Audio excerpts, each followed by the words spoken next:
안녕하세요. 주식공부입니다. 오늘은 아파트 투자하기 전 마음공부 5탄 집값 지금이 고점 아닌가요? 에 대해서 이야기해 보겠습니다. 이 화면은 그 입지 분석 전문가인 홀홀님이 제공한 지역의 기본기를 결정하는 요소들입니다. 이 홀홀님은 모든 거는 입지가 정답이라고 말합니다. 그러면 한 번의 선택으로 부의 계급을 높일 수 있는 것은 입지라고 합니다. 입지. 그러면은 만약에 두 명이 있다고 쳐요. A라는 사람과 B라는 사람이 있습니다. 근데 재산이 똑같은 같은 아파트에 살고 있고요. 같은 아파트 단지에. 그리고 자본이 5억 있다고 쳐요. 근데 A라는 분은 대출을 받아가지고 강남 압구정동에 아파트를 마련했다고 쳐요. B는 갈아타기를 하는데 인천 송도로 왔다고 쳐요. 그러면 강남으로 간 사람이랑 송도로 간 사람이랑 10년 후에 재산이 어떻게 돼 있을까요? 이 5억은 강남으로 간 사람은 50억이 됐을 거고요. 이 5억은 송도로 가서 10억이 돼 있을 겁니다. 5배의 차이가 난다고 합니다. 그러니까 입지를 아는 사람과 입지를 모르는 사람의 차이는 천지 차이라 이거죠. 그러면 제가 만약에 30대라고 쳐요. 그러면 10년에 한 번씩만 이사를 한다고 쳐도 100살이면 90세에는 이사를 못 하겠죠. 한 70세까지만 쳐요. 그러면 4번은 이사를 가야 돼요. 한 5번 갈 것 같은데 제가 보기엔 70세부터 한 집에서 100살까지 30년 살 수는 없지 않습니까? 그럼 이삿짐 센터에 맡기면 되는데 뭐. 그럼 5번 간다고 쳐요. 그러면 이게 갈아타기 전략, 다른 거 뭐 다주택자 이런 거 안 하고 고수들은 다 다주택자입니다. 근데 이 고수까지 안 가고 그냥 비과세로 1가구 1주택 갈아타기만 10년에 한 번씩만 한다고 쳐도 요 10년에 한 번씩 갈아타기 하는데 요로 가느냐 요로 가느냐에 따라서 내 인생이 달라진다 이겁니다. 이 중요한 이 요소가 뭐냐? 입지라 이겁니다. 입지. 입지를 알아야 부자가 될 수 있다고 이 입지 분석 전문가 홀홀님은 말합니다. 책 한 권에 오로지 주장한 게 입지입니다. 입지. 그러면 입지를 알려면 어떻게 해야 될까요? 그거는 만약에 제가 집을 하나 샀습니다. 검단 신도시에 집을 하나 샀어요. 그러면 저 같은 경우에는 지금 제 머리에 든 상식으로는 검단이 살기 좋아요. 이렇게 검단이 있는데 집이 이렇게 제 분양받은 집이 있는데 여기 앞에 전철이 있어요. 산이 7개나 있어요. 굉장히 쾌적하고 공원도 많고 요 집 바로 옆에 체육관이 있습니다. 그 다음에 여기 바로 저 앞에 종합병원 부지가 있습니다. 여기 초등학교, 중학교, 고등학교, 대학교까지 여기 부지가 있습니다. 얼마나 좋습니까? 공원이 막 띵도로 공원입니다. 산이 막 여기 서방에 있어요. 제가 원하는 게 다 있어요. 여기 도서관이 있습니다. 박물관, 호수공원 다 있습니다. 요 안에. 그래서 저는 처음에는 여기서 죽을 때까지 그냥 살면 되겠구나. 주식해다가 돈 많이 벌면 이 주변에 땅 사가지고 상추 같은 거 심고 텃밭 가꾸면 되겠구나. 뭐 그래도 더 많이 벌면 이 주변에 상가 하나 사면 되겠구나. 이런 계획을 잡았거든요. 근데 이 입지 분석 전문가 홀홀님은 아니다 이거죠. 이거 틀렸다 이거죠. 머릿속을 바꾸라. 이게 집을 사자마자 공부를 시작하랍니다. 집에 대한 공부를. 집이 없었던가 저같이 저가 소형주택 하나 가지고 있던 때랑 이 신도시에 아파트 살 때랑은 틀리다 이거죠. 그러면 전 재산을 투자해서 아파트를 샀어요. 그러면 이제 그때부터 아파트에 대해 관심을 갖고 공부를 해라 이거죠. 10년 동안 공부하면 어느 정도 수준에 올라 있고 보는 눈도 생길 거 아닙니까? 그러면 그 공부한 지식을 가지고 입지가 더 좋은 상급지, 먼저 시간에 우리나라 상급지에 대해서 그 정리한 표를 이렇게 공개했죠. 거기에 따라서 이 검단 신도시보다 더 상급지인데 그 상급지 중에서도 미래에 발전 가능한 상급지로 갈아타라 이거죠. 그 한 번 갈아타는 거에 따라서 자기 자산이 5배, 10배, 크게는 이 홀홀링 같은 경우에는 100배, 7년 만에 100배가 올랐답니다. 근데 그냥 구도심에 전철역 있는데 역세권도 아니에요. 역세권 500m. 역세권도 아니고 어디 이상한 데 새 아파트 사가지고 그냥 있으면은 이게 10년 지났는데 이게 과연 오를까요? 입지가 없는 그 구역은 암만 새 아파트가 뭐고 안 오른다 이겁니다. 그대로라 이거예요. 10% 오르던가 이 집값 상승기면 10% 오르던가 집값 하락기면 10% 떨어지던가. 그렇지 입지가 아무것도 없는 데는 안 오르고 내놔도 잘 안 나간다 이거죠. 그래서 이 입지가 최고다 이런 얘기를 책 처음부터 끝까지 입지 얘기만 합니다. 이 홀홀이는. 그러면 입지는 교통, 학군, 일자리, 환경이 있습니다. 여기서 1번 타자는 뭘까요? 학군입니다. 학군. 저는 교통인 줄 알았거든요. 여태까지. 근데 이 책을 보면서 내가 좋아하는 집을 사는 게 아니라 다른 사람이 좋아하는 집을 사야지 팔 때도 빨리 나가고 집값도 많이 오르는구나 이거를 느꼈습니다. 그러면 왜 학군이냐? 이 집값을 들썩들썩하게 만드는 그 주인공이 누구냐? 3040 세대입니다. 돈도 제일 많이 벌고 의욕도 넘치고 그 공부도 제일 많이 하는 세대는 3040 세대입니다. 저같이 60 다 돼가지고 지금 뭐 투자하고 투기하고 하겠습니까? 근데 3040 세대는 미래를 걱정하고 연봉도 제일 높을 때고 그 미래에 대해서 자꾸 이 투자를 하려고 그러고 공부도 합니다. 그렇기 때문에 집도 적극적으로 사는 사람이 3040 세대고 3040 세대는 공통점이 뭐냐? 학부형입니다. 학부형. 학부형이면은 뭐가 제일 중요하겠습니까? 나는 한 직장에 1시간 걸려도 좋아. 바로 여기 직장 옆에 이사하고 싶지만 그거보다는 자녀가 이 등하교 했는데 위험 없이 초품화 같이 아파트 바로 옆에 유치원, 초등학교, 중학교, 고등학교 이렇게 있어가지고 길도 안 건너고 안전하게 왔다 갔다 할 수 있는 걸 원합니다. 학부형이기 때문에요. 그래서 3040 세대가 주인공인데 3040 세대가 원하는 게 학군입니다. 학군이란 초품화인가, 학원가가 잘 조성되어 있는가, 지역민들이 선호하는 중학교가 배정되는가. 그래서 이 강남의 집값이 제일 비싼 게 뭐냐? 강남의 학군이 제일 좋지 않습니까? 그 다음에 교통. 일반 철도인가 광역철도인가, 일자리 지역을 경유하는 노선인가, 여러 노선을 이용할 수 있는가, 도보 역세권인가,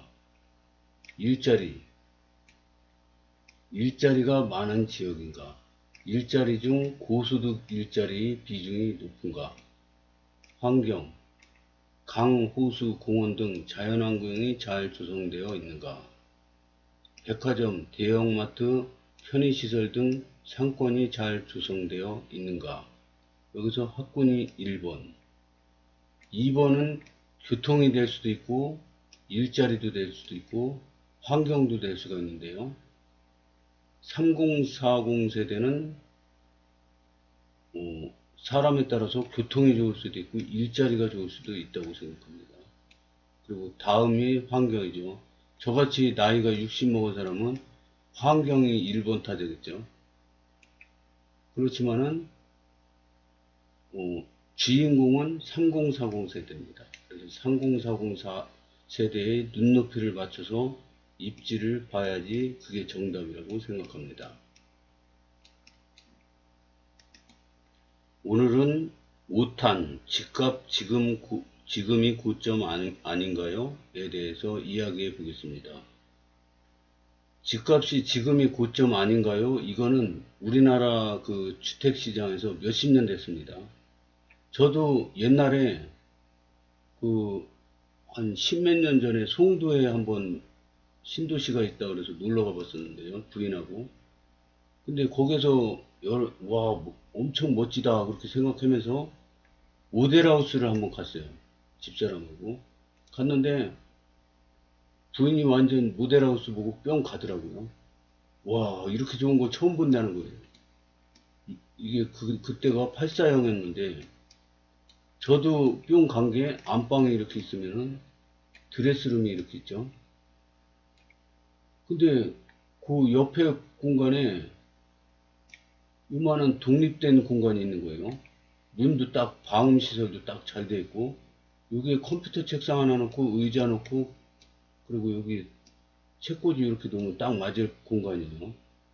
야, 이게 진짜 탐나더라고요. 안방에서 바로 들어가서 컴퓨터로 주식 투자하고 공부도 하고 딱 이겠더라고요. 그래서 이게 진짜 탐나더라고요. 근데 저 구성도 굉장히 잘 돼 있더라고요. 그 부인이 그때부터 입이 떡 벌어져가지고 아파트 노래를 하기 시작한 게 10년이 넘었습니다. 근데 이 아파트가 지금 10억이 훨씬 넘어갔습니다. 그때 당시 분양가가 4억 5천이었습니다. 근데 우리가 모델하우스 갔을 때는 이미 늦었죠. 벌써 저 청약 끝난 상태이기 때문에 청약 끝나고 청약한 사람 당첨자들이 구경하러 오는 그런 분위기였는데 우리는 지나다가 그냥 들러리로 간 거지 뭐 상담하고 막 그러는데 아무 소용이 없죠.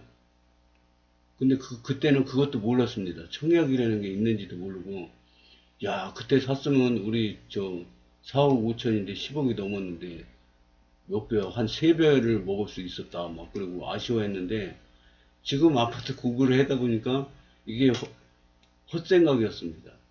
벌써 청약 끝나고 그 당첨자들이 구경하는 자리에 꼽사리 껴서 우리는 덕분에 멋진 집을 구경할 수 있었던 건데 그것도 몰랐습니다. 그러면 집값이 지금은 고점일까요? 그 정권별 어제 집값 상승하는 그래프를 보여줬지 않습니까? 옛날 대통령부터 쭉 했는데 떨어지는 건 이렇게 떨어지고 올라가는 건 이렇게 올라갑니다. 몇십 년 동안 보면 이렇게 올라옵니다. 또 떨어지는 건 이렇게 떨어져요. 올라가는 건 급하게 올라갑니다. N자형으로 계속 올라갑니다. 왜냐? 돈 가치는 떨어지고 상품 가격은 올라가기 때문에 짜장면 값이 500원에 먹다가 지금은 5,000원 줘도 못 먹습니다. 모든 게 다 그렇습니다. 돈 가치는 떨어지고 근데 요즘에는 돈 가치 떨어지는 속도가 더 큽니다. 왜냐? 금융위기 때 2008년 금융위기 때 돈을 막 뿌렸죠. 경제를 살리려고. 그 다음에 2020년에 코로나 팬데믹으로 또 주저앉는 경제를 돈을 막 뿌려서 받쳤습니다. 이렇게 돈을 막 마구 찍어내니까 돈 가치는 더 떨어지죠. 돈이 한 장일 때랑 100장일 때랑 돈 가치가 떨어지는 거 아닙니까? 그러니까 이 모든 상품 가격은 더 올라가죠. 더 가파르게 올라갈 거라고 저는 봅니다. 본론을 들어가겠습니다. 다음은 지인들이 자주 하는 질문이면서 부동산 관련 커뮤니티에도 많이 올라와 있는 질문입니다. 지금 집값 고점 아닌가요? 요즘 집값이 너무 올라 거품인 것 같은데 지금 집을 샀다가 손해보면 어쩌죠? 참고로 이 책을 쓴 해는 2018년도입니다.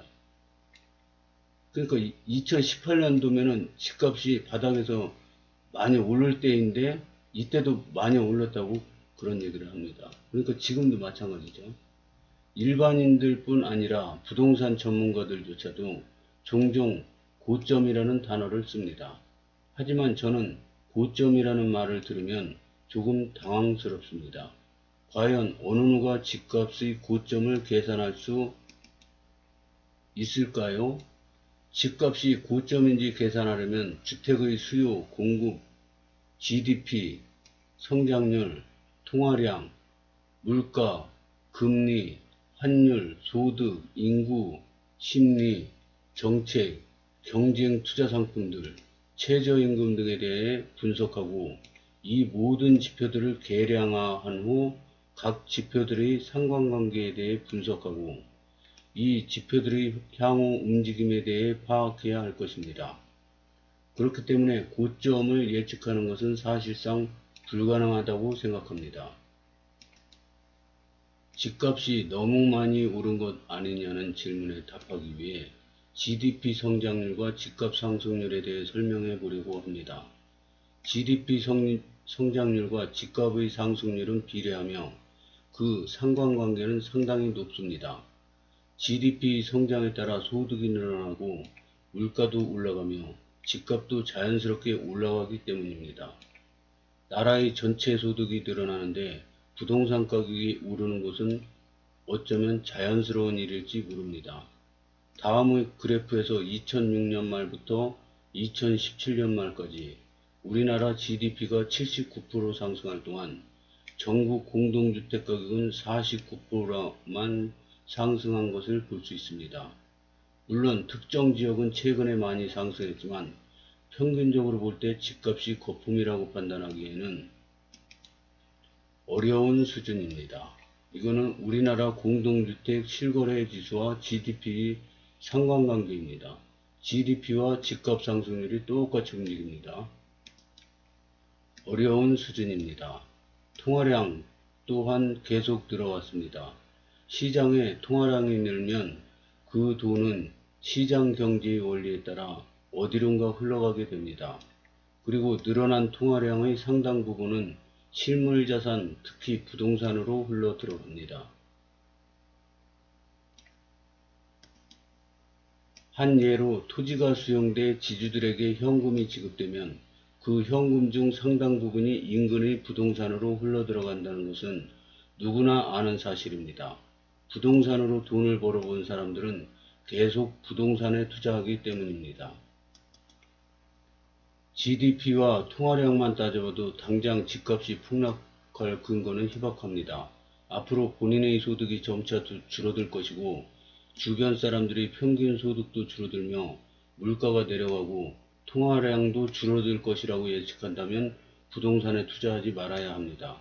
만약 그렇게 된다면 실제로 집값이 하락할 수도 있으니까요. 하지만 생각해 봅시다. 우리가 언제 물가가 너무 내려가서 다행이야 라고 이야기한 적이 있었나요? 늘 물가가 너무 올라서 염려하지 않았던가요? 다시 한번 강조합니다. 집값이 고점이라고 매매를 주저하기보다는 집값이 오르거나 내리는 것에 상관없이 안정적으로 생활할 수 있는 집 한 채를 사는 게 현명한 선택이라고 생각합니다. 이 책은 보면서 배울 게 너무 많아요. 2018년도에 쓴 책인데요. 현재에 대비해도 전혀 잘 들어맞는 부족함이 없는 책이라고 생각해서 먼저 본 책들도 좋은 책들이 많았어요. 그랬는데 다 소개를 못하고 조금씩만 소개를 했는데 이 책은 다른 책보다 좀 많이 소개를 합니다. 굉장히 기초 상식을 갖추기는 적당한 책이라고 생각해서 자꾸 소개를 드립니다. 물론 이제 다음 주에는 또 책 반납하고 다른 책 빌려야 되는데 그때까지 이 좋은 점을 소개시켜 드리겠습니다. 시청해 주셔서 감사합니다. 행복한 주말 되시기 바라겠습니다. 감사합니다.